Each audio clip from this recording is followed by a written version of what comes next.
The wheel of time turns and ages come and pass, leaving memories that become legend.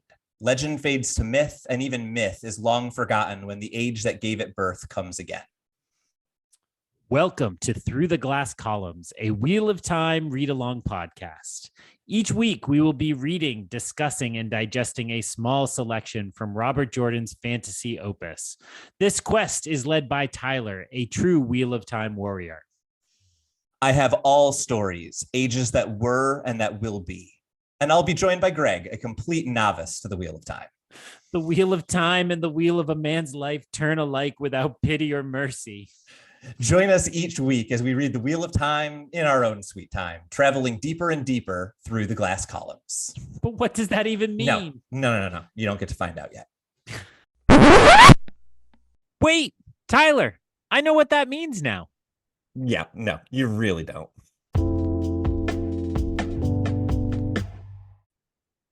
Hello, everyone, and welcome back to Through the Glass Columns, your weekly Wheel of Time read-along podcast, in which I, your host Tylor, who knows a lot about these books, tells you why this one in particular is fantastic, and my co-host Greg tells me that, yeah, it's pretty good.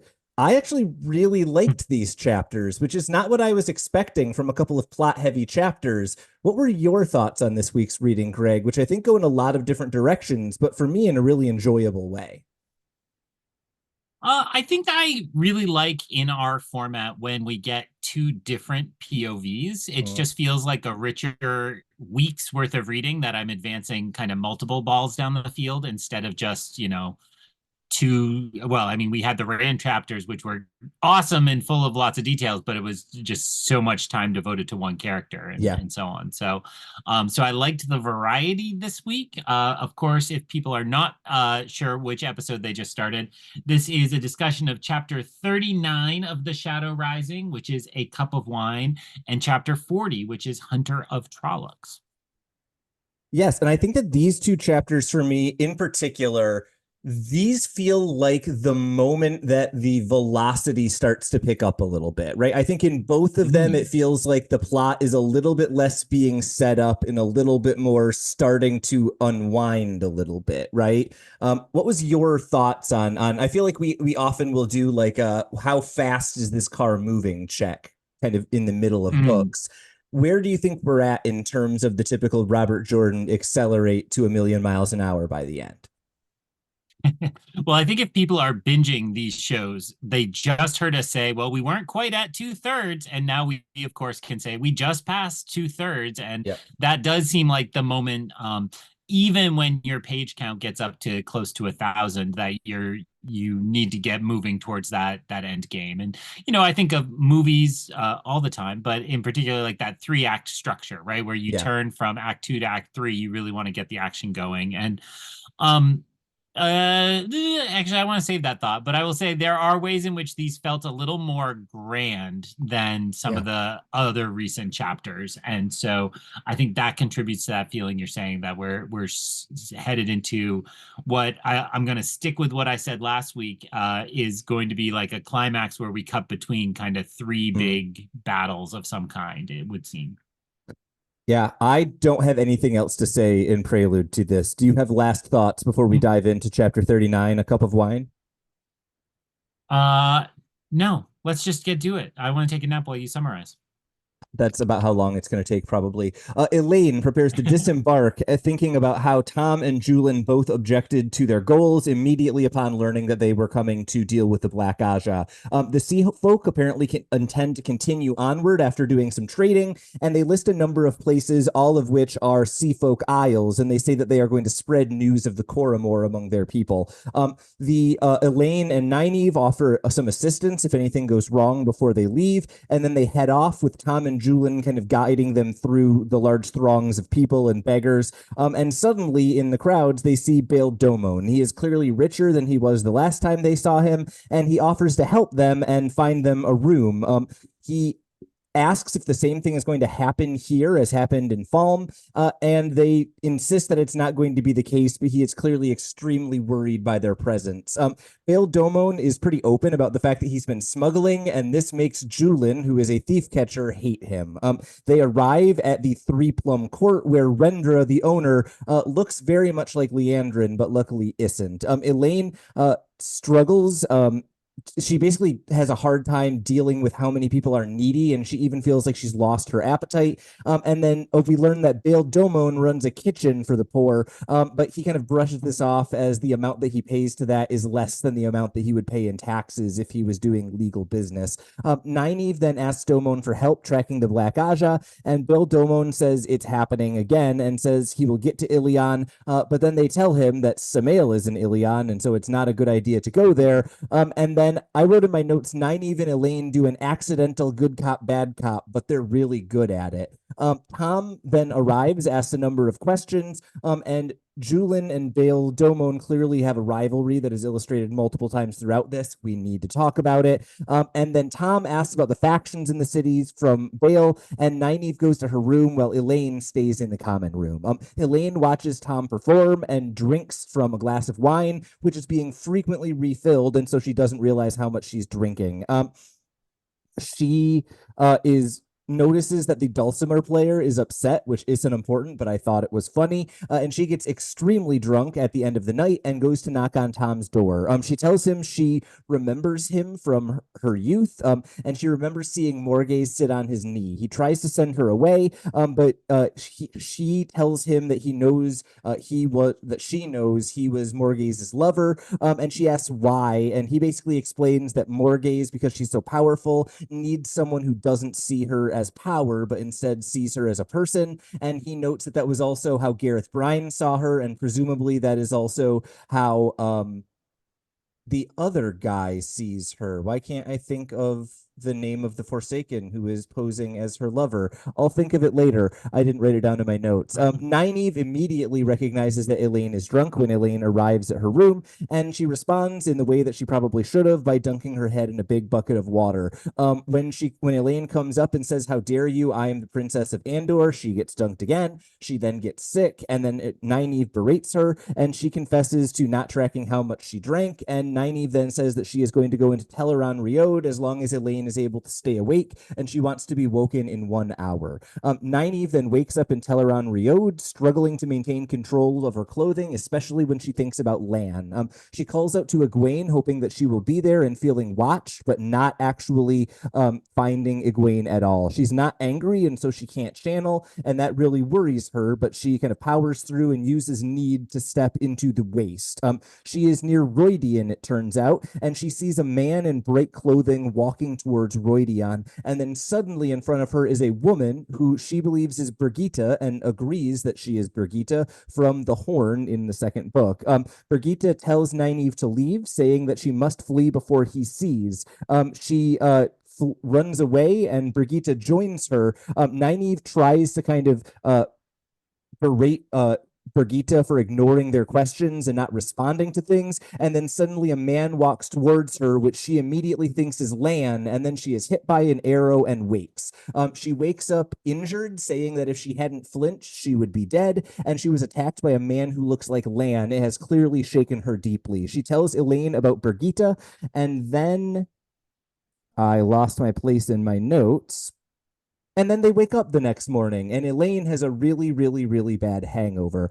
Tom asks if she is all right, and she pretends like she doesn't remember what happened in the previous night, which clearly pleases Tom. And then Julin enters, saying that he has been talking to a number of people in town, and he has identified multiple people who may have seen one of the Black Aja members. Nynaeve is angry at him for potentially giving them away and drawing attention, but Julin insists that he was being careful, and also says that the Black Aja potentially will notice them, whereas they won't notice Tom and Julin and Bail Domon, and so they think that they should be the ones who are doing the searching rather than the girls. It turns out the girls have anticipated this argument and have the owner of the inn ready with hair dye and clothes and all of the things they need to no longer look like themselves. I hope you enjoyed your nap, Greg. It's your turn to talk now.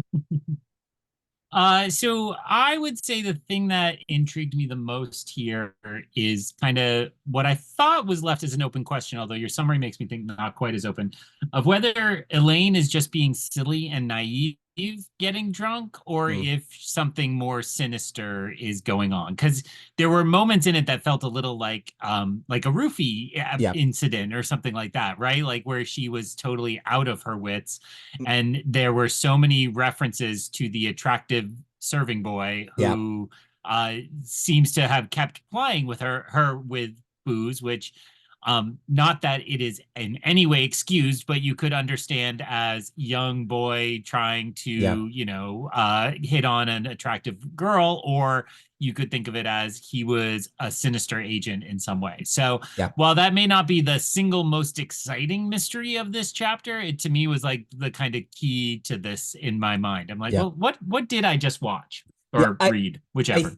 I think my take, which is definitely no more supported than any of the others, is that this seems like a guy who was trying to ply her with alcohol, but also took no as an immediate answer and walked away, right? Like he was the jerky frat boy who doesn't know how to flirt with women who are sober, but he also wasn't the like roofie frat boy who wants you to get over drunk, right? And that's a fine line to walk, but he walked the line. I'll give him credit for it.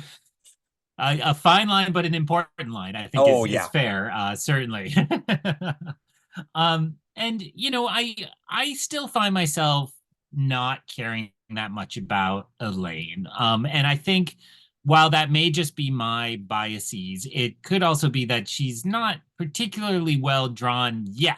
Like I have faith in Robert Jordan, but in a lot of ways she has been presented as, if not naive, kind of the pampered daughter heiress figure, and hasn't really like proven herself in any way yet. And I think the fact that her main plot line here is like, did you sleep with my mom, is not particularly engaging. So maybe that's a part of it. I do think we joked. Wait, no, we will joke in the future about a group of friends of ours who are very interested in the actress who plays Elayne on the television show. She is a very pretty woman. But it did feel like I'm still not clicking with her and vibing with her, despite the character being more and more present.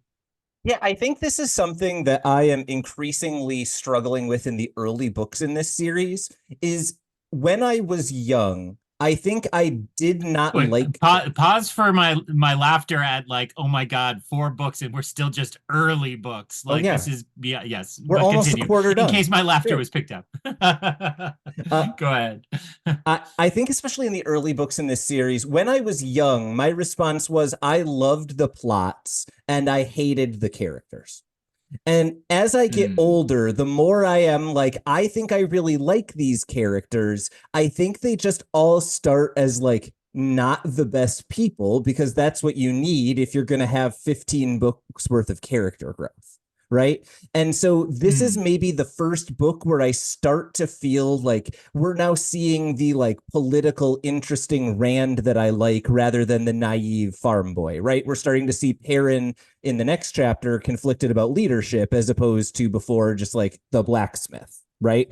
And I think with Elayne, the problem is because she got introduced so much later, she still very much is just in the like kind of a caricature of a prim and proper princess who is just making her first slip ups in these chapters. And then I think the hope is that she will blossom into a really wonderful character a book and a half from now when she learns from all of these mistakes. But right now, I think I'm in the same place with Elayne that I was with Rand in book 1. I'm just like, okay, let's get to the good part of this character, please. I hope it's there. That's very interesting. And then I will, I think we need to transition back to the beginning of the chapter. So I will do so by just saying that I did find myself quite engaged by the kind of let's lay out kind of what's going on in Tanchico. Now we had the chapter last week. That was kind of the macro view, and this is kind of more like the on the street view. He said yes, which means I got the economics language right. We're close enough. I mean, literally, it's big and small, but good work. So it does feel like a lot of the point of this chapter is just to get familiar with what are the threats, what are the confirming the characters needed the confirmation that they were in the right place, even though we already had the confirmation they were in the right place. So I had two quick notes in the early parts of the chapter before we really lay out much of the political machinations. One is whenever a group or a character leaves our main plot line, I always kind of want to just put a little pin on it so we know where they're at when we pick up with them later.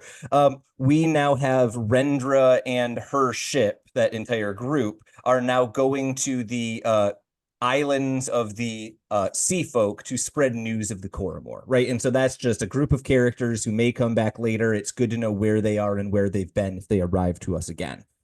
The other thing kind of an unceremonious exit too, right? It's not like you get a moment and a goodbye. It's and that makes sense. They're kind of more of a service provider here, right? They were paid for that. And, I don't have a tearful goodbye with my Uber driver or anything like that. So it makes sense. But it was also like, it could easily be they wander away and never come back.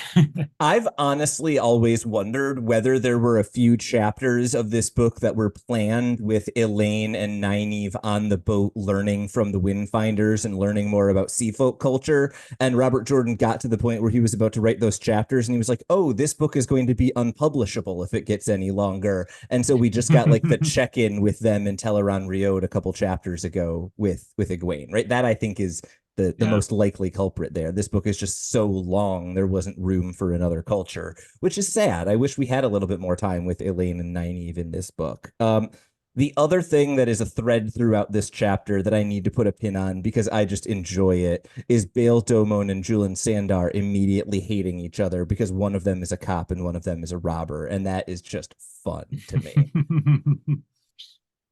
Yeah, it's funny because so much of it was built. It felt like Hatfields and McCoys, but obviously like cities, right? Like it felt like or Springfield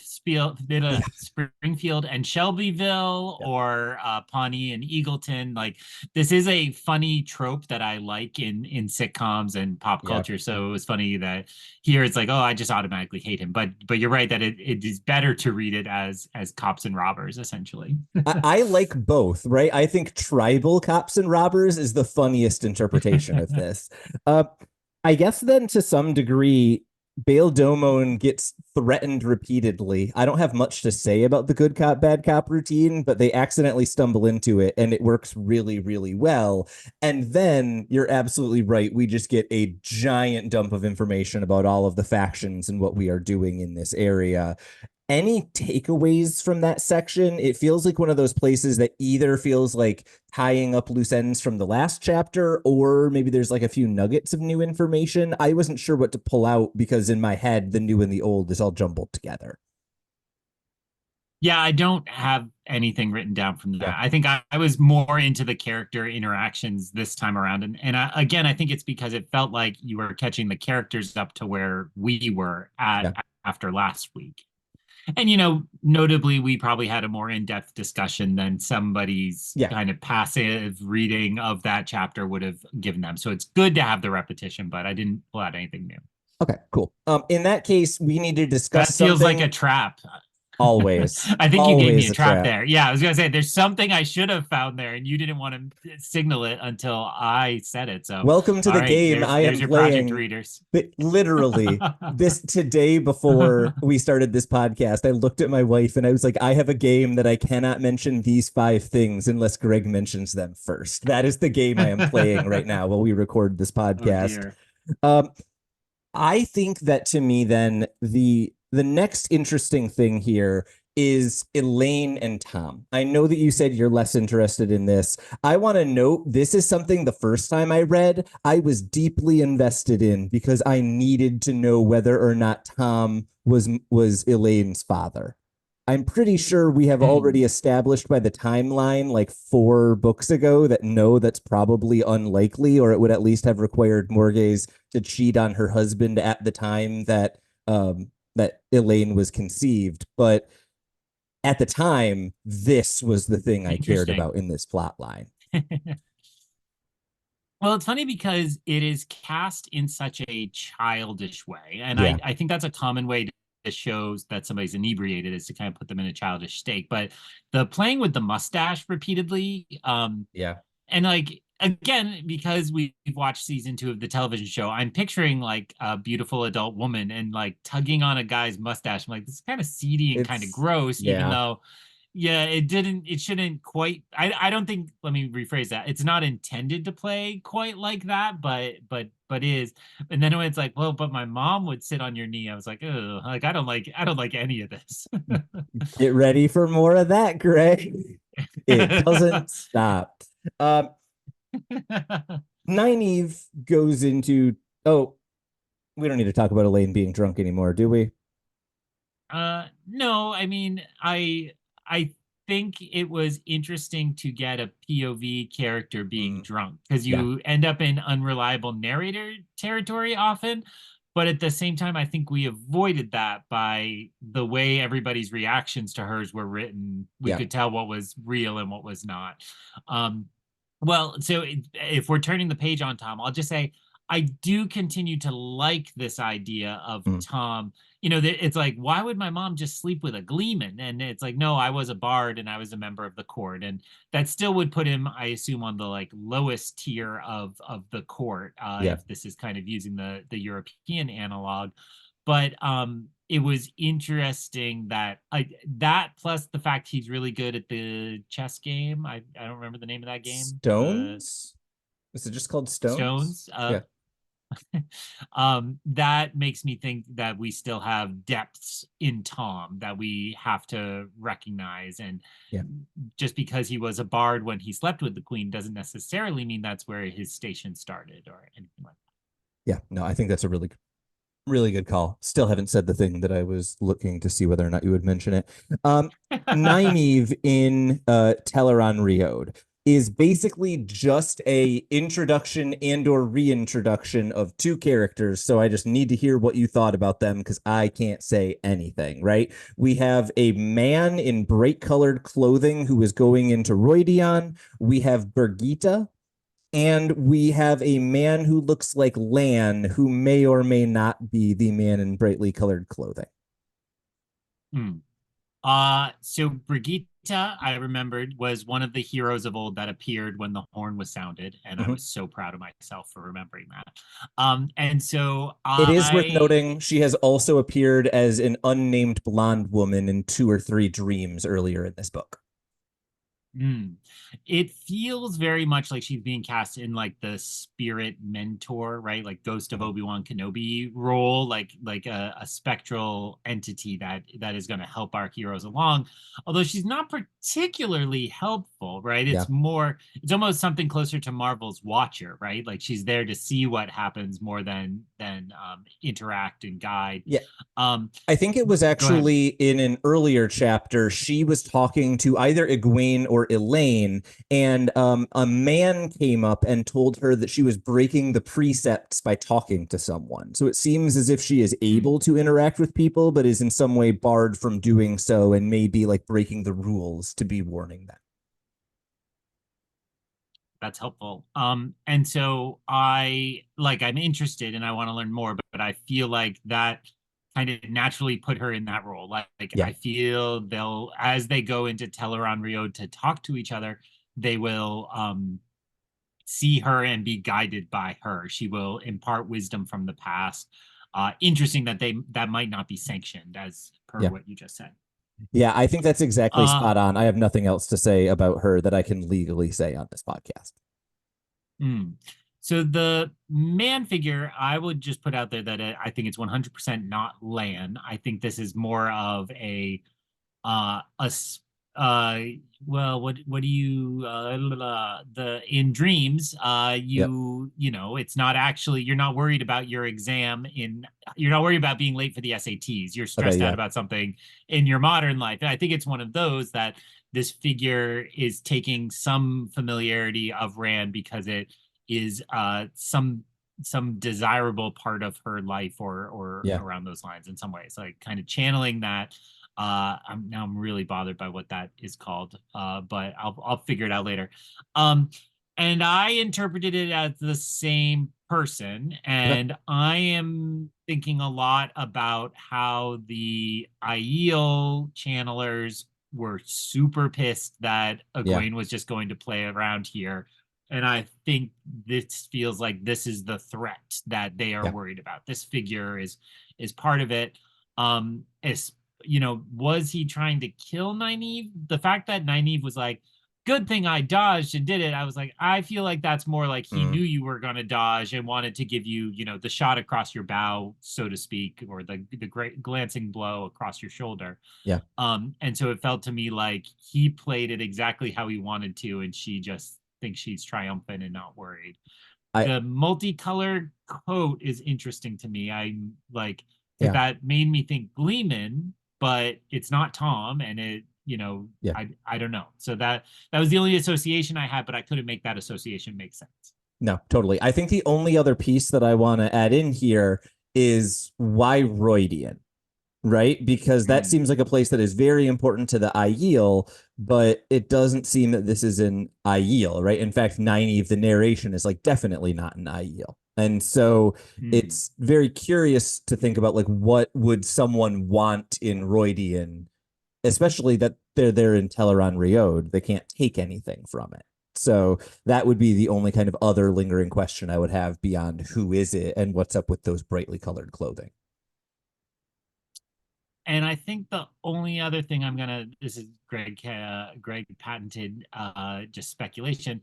I almost feel for some reason like this is her having a vision of the past, right? And it's probably the context that this is Brigitte at the same moment, right? It's like somebody who either works across time or is from the past, and she's seeing what that looked like at some point. Now, I can think of nothing in Rand's history of the Aiel that kind of fit a figure going into Rhuidean into that story. Rhuidean. I can't think of anything that kind of gives you a puzzle piece or a hole to fit that puzzle piece into, but that's kind of where my mind was as I heard her describe this. Okay, second thing you didn't say. It is in then it's in the Two Rivers after that. He follows her back across to the Two Rivers, and that made me think about the one whose name I can't remember. Slayer. Streaker, Slayer. Slayer. So I was also thinking about Forsaken. So putting all those in the web of things I was considering as possibilities. Excellent. I was looking over my notes in the rest of the chapter, and the only thing that I really have left then is I think it's really interesting watching the men think that they're going to do everything without the women, and the women think that they're going to do everything without the men, and no one ever considers putting their powers together. Oh, it's just like the world today, Tyler. Yeah, no, it's very entertaining, and I just flagged. I really liked the language of like I talked to two of them, and one of them I thought was probably telling me the truth, which I liked that kind of that way of showing that the character could really read people and was more savvy than at least the people he was engaging with thought. No, that's a really good call. Hearing Bail Domon talk about like his connections in town versus Tom talking about political factions and who has power versus Julian talking about just like drunks on the street who he's interacting with and sifting through the rumors. I think that's a really good characterization of all three of those people who don't get a ton of focus because we're primarily in the head of the two girls, which I think makes a lot of sense. Yeah, and so I'll just say pretty fun chapter, and it's not that I wasn't interested in Tanchico, but I think in terms of ranking the characters I care about the most, this plot line had the most work to do because I'm much more interested in Rand and Moraine and Egwene or in Perrin and Fael. So it's like this one had work to do, and I think it's getting it done. So it was a good chapter. And despite what I said at the start of this episode, I was then a little sad to be like, oh, and we're leaving again that quickly. So, Tyler, take us into chapter 40, Hunter of Trollocs. Chapter 40, Hunter of Trollocs. is about my favorite character.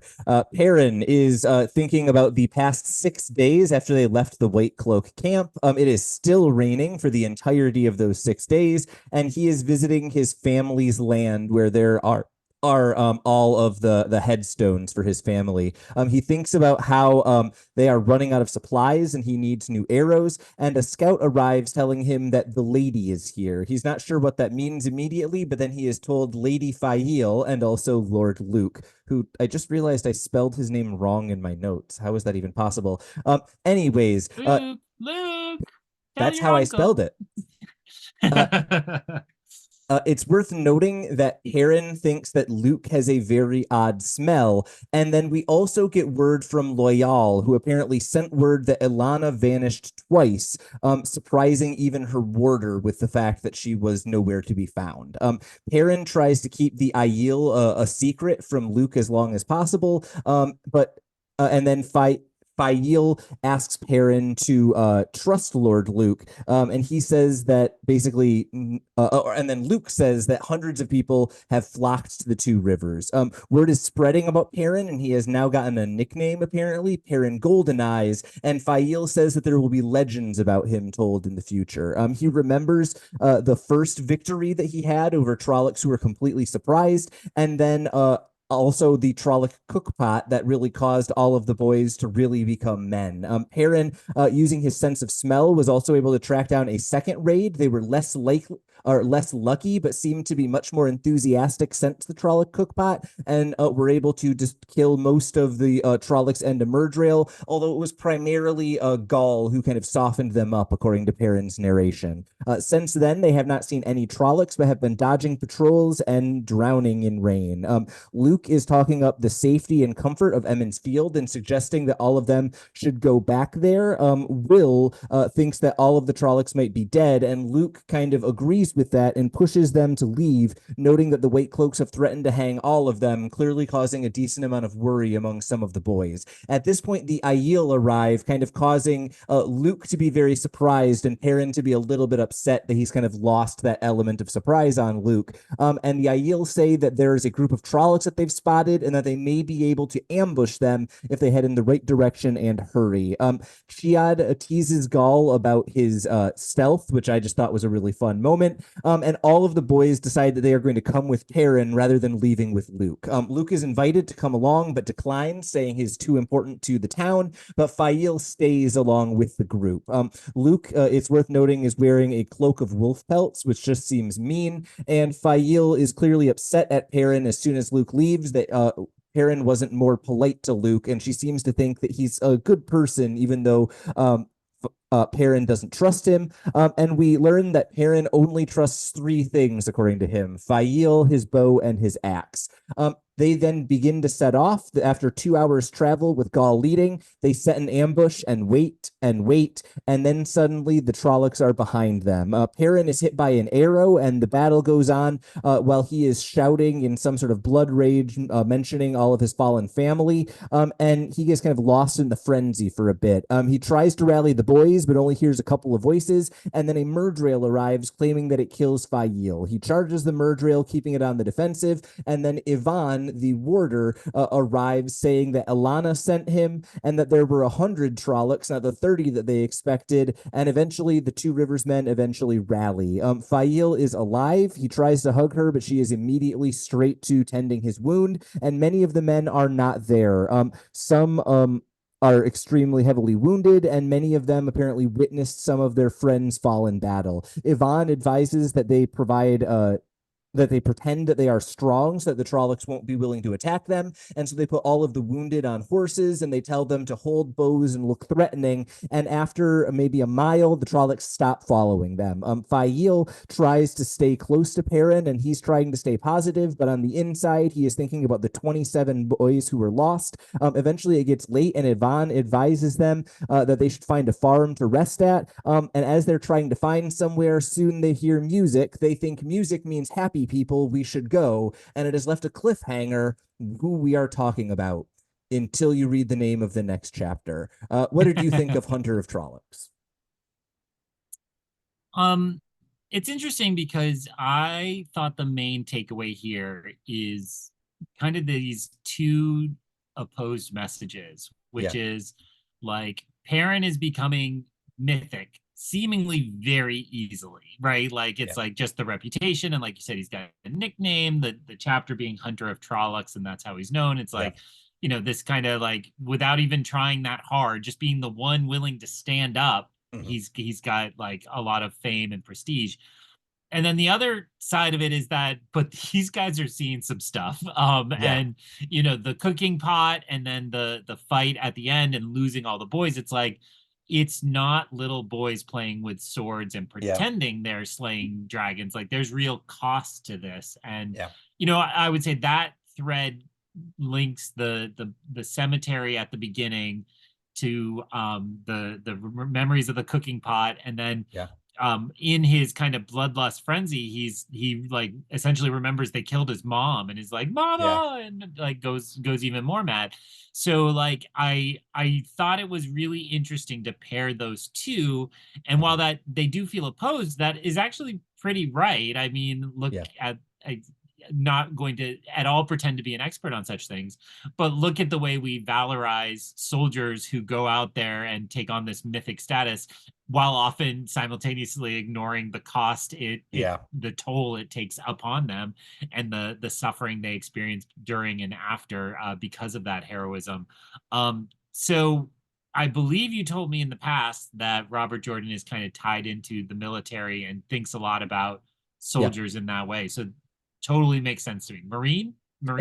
I don't actually know what branch he was in. I know he served in Vietnam. I know he went to the Citadel, which is a military academy. It's affiliated with the Marines. Okay, yeah, then that was very likely the branch that he was in. Yeah, cool. So that's good on you, Robert Jordan. That's what you need from the grave. Just some weirdo in his basement telling you you did a good job. But good job, Robert Jordan. Every time you tell Robert Jordan he did a good job, a fairy gets its wings. You've done a good thing, Greg. I think the interesting thing for me about the early part of this chapter is how much of it is told in flashback, right? I think that's a device that Robert Jordan has used a few times now. And for some reason, I think it works really well with battles, right? There's something about being able to condense the entirety of the battle into what you've described before, like punch, punch, okay, who's down? And that works really well here. And then the third of the three battles, we obviously get a bit more of a blow by blow. And again, it's great because it's a character moment rather than purely plot, right? What did you think about this first third of the chapter, which is just we killed some Trollocs? It was fun, but I don't know. I liked this section more than I think I would a typical kind of action move the plot along section of a chapter. Yeah, I do think the flashbacks can be a little disorienting, which I hate saying because every time I give students something that involves like nonlinear storytelling, they're always like, oh, it's so hard. Why don't they just put it in order? Which makes me really mad because I'm like, look at all the movies you love. They always do this, right? They have the frame narrative or the start and then it goes back.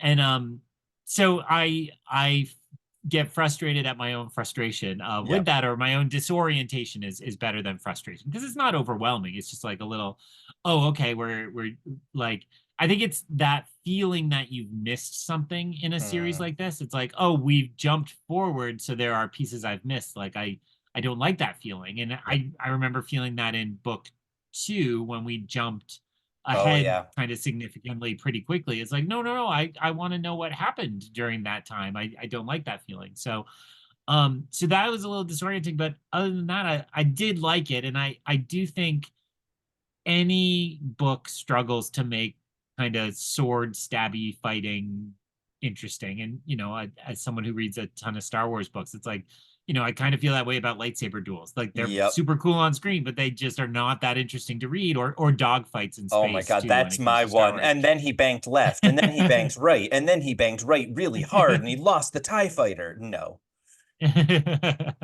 So I do think finding innovative ways to kind of skip that and give us the cliff notes is good. And we're getting both, right? We're having our cake and eating it too by the end of the chapter. Totally. I guess then where I'm at next is it's time for a Luke temperature check. We were pretty cold on him last time, and he continues to take whatever side of the argument Perrin isn't on, which does not endear him to me at all. Where are you at on the Luke is a villain, Luke is well-intentioned, but is, just less than good at what he's doing versus like, where do you think he's at on the alignment spectrum? Not D&D world, just like, where do you think he's at? I continue to not feel like this guy is a big threat. Did I say that right? I think so. I continue to not feel like this. Yeah, there are simpler ways to say that, but it is correct. I don't think this guy is, every dude at your high school is like, well, I would fight him, but I got this thing, and like I got work this weekend. If my arm is messed up because I punch him too hard, then So he just feels like that kind of total blowhard who's getting a lot of credit for doing stuff that he's not doing, and then it's like, well, I'm too important to the town, so I got to go back, and whatever excuse there can be to not do the actual work of going out and slaying Trollocs or putting your life on the line. So that just makes me feel like he's small potatoes. I don't think he is Slayer, Stalker, Saltier, Stupider, Staker, that guy, Slayer. one of those guys. But I just think he wants all the credit and is doing none of the work. Feels like the role a lot of politicians get cast in pop culture, right? If there was a way to guarantee that this podcast would never be downloaded by anyone from Eastern Michigan University, I would blow up so many people's spot right now with that description that you just gave.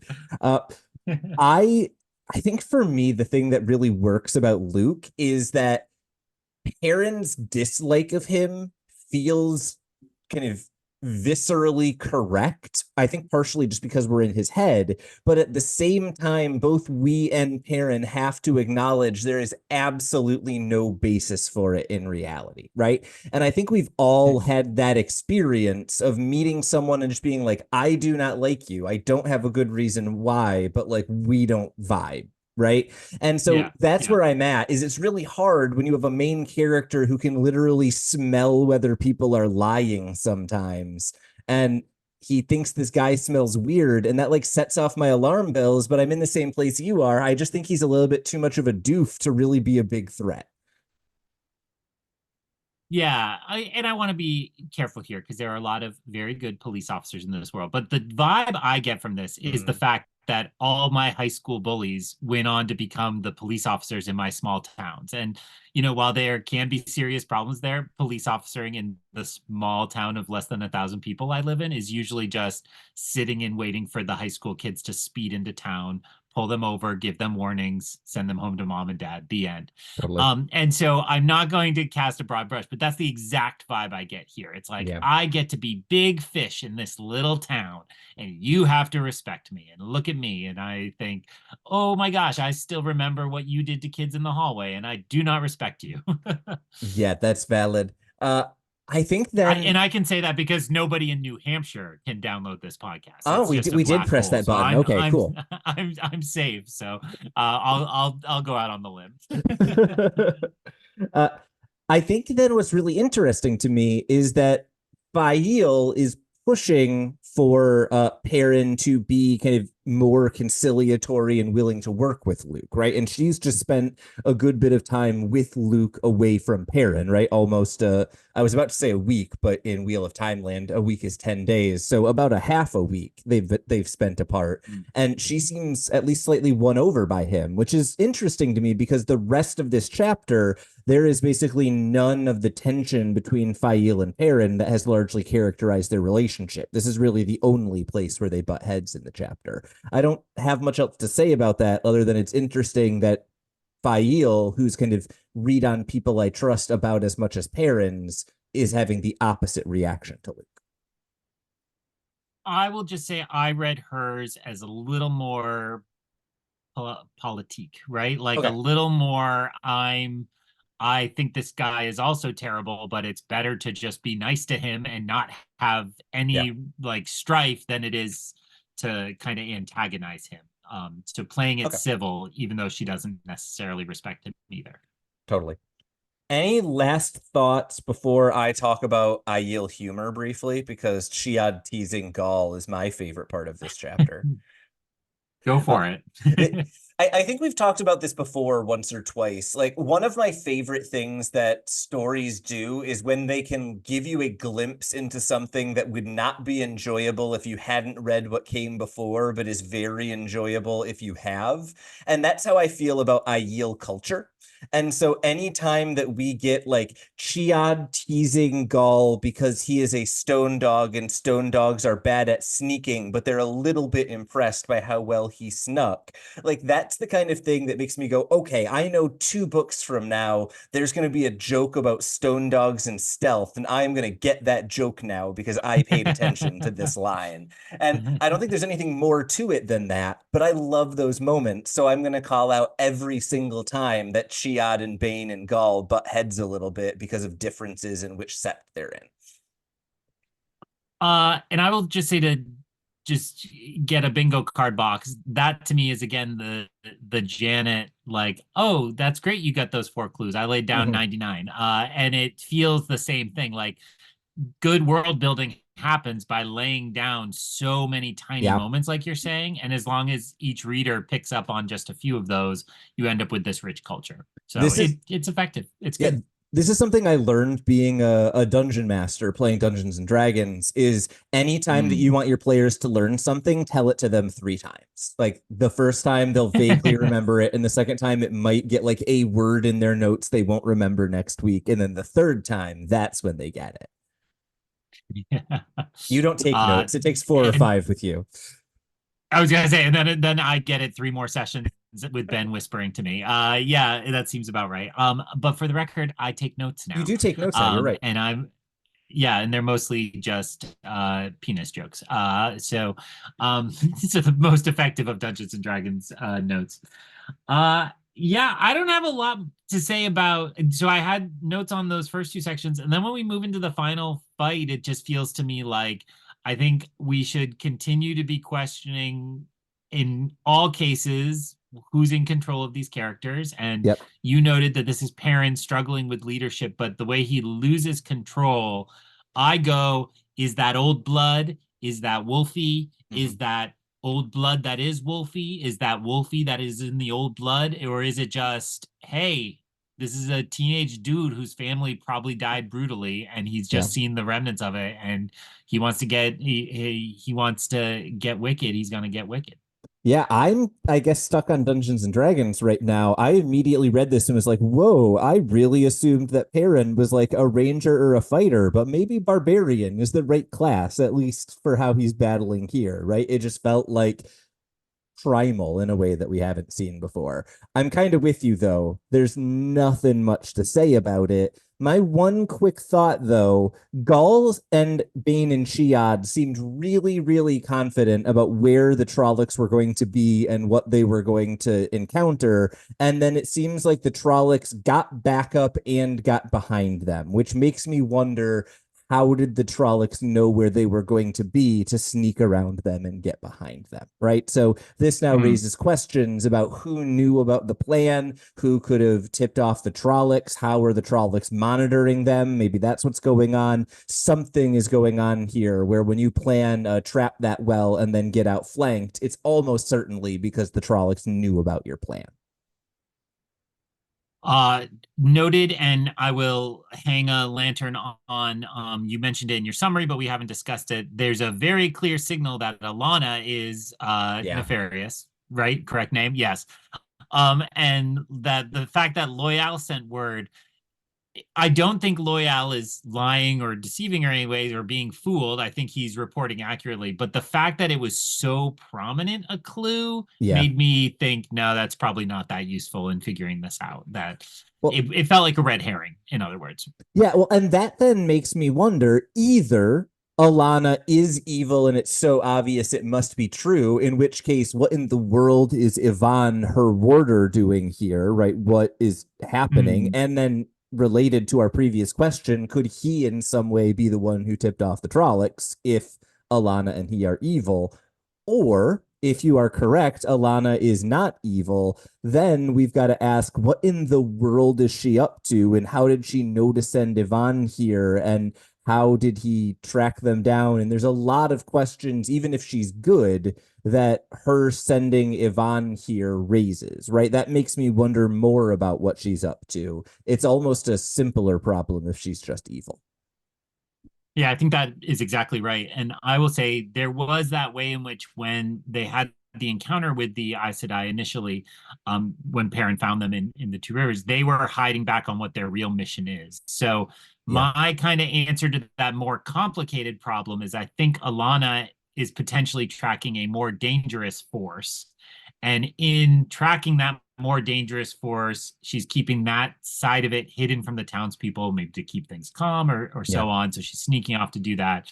And in tracking them, that's how they end up kind of behind the sneak attack, behind the crew. So there are answers there that I'm laying on the side of the more complicated problem. That seems more interesting than just she's evil. No, I think that's totally reasonable, and I can say absolutely no more. My very last thought on this chapter is something interesting happens with Perrin being a leader at the end of this chapter, because I think it is simultaneously very clear that Perrin has lost his confidence in himself as a leader. He starts kind of deferring to Yvonne a lot more. He, just doesn't feel as confident. He wants to kind of give up that place of leadership, it feels like. But it's also worth noting all of the boys insist that he should be the one to ride if only one healthy person can ride. All of the boys continue to follow orders and defer to him, and no one suggests we should split up or do anything different. And so it's an interesting moment where Perrin is clearly having a crisis about his place of leadership, but it doesn't feel like his subordinates are necessarily feeling that same crisis, right? They still seem pretty firmly behind him, which once again is the more complicated and interesting place for a character to be, right? Being abandoned by people is almost easier than having people continue to trust you while you don't trust yourself. Co-signed. Sounds great. Through the glass columns. Sounds accurate. No, first we have to, so I have nothing else for these chapters. Correct. I thought they were a lot of fun, and I thought, it seems like we're going to stick with Perrin for a little while. So next week, we are doing chapter 41, which is Among the Tuatha On, and chapter 42, which is boom, but the first time wasn't on mic, so people should be aware that I got it. And chapter 42, A Missing Leaf. I will say in my paperback mass market edition, that takes us exactly to page 700, which is unbelievable that we somehow still have almost 300 pages beyond that. Only 11 more weeks. But we're getting there, and then we're, as we record this, we are spoiled academics who are just hitting our summer, and as I think we've said before, now is a great time for us to sit outside when the sun comes out and burn our very pale skin, because we're both indoor kids, and enjoy some books and enjoy some time in this world and so on. So we hope you want to continue the journey, of course, and know that as you start to think about your summer, we do, as I hinted at before, already have the full set of season 2 episodes locked and ready to go. So we will probably spend August doing double episodes again for people that are looking to time their Prime free membership, free trial exactly right, or who are going to be visiting extended family whose televisions they need to abuse sometime over the summer to prepare for those. So either way, we look forward to seeing you in the future. Tyler, say the name of the podcast again. I just want to note that your definition of outdoors time involves a book, and that's how I know you're an indoors kid. And we will continue to read our books, outdoors or indoors, next time. So ends another episode of Through the Glass Columns. We thank you for joining us and continuing with us on our quest to cover all of the Wheel of Time in our own sweet time. This podcast features original content developed by Tylor Orm and Greg Cass, and is not in any way affiliated with, associated with, or condoned by the Robert Jordan Estate, Tor Fantasy, or Amazon. All content is intended for entertainment and educational purposes only. If you're enjoying this podcast, please seek out the books from your local bookshop or library and join us as we continue our journey. If you'd like to contact us to share your thoughts or give feedback, you can email us at throughtheglasscolumns@gmail.com or find us on Instagram and Twitter by searching Through the Glass Columns. Thank you once again for being part of this community. If you're enjoying the show, please subscribe to the show, leave us a review wherever you're listening, and recommend the show on your social media to help us grow our community. We look forward to welcoming you back next time through the Glass Columns.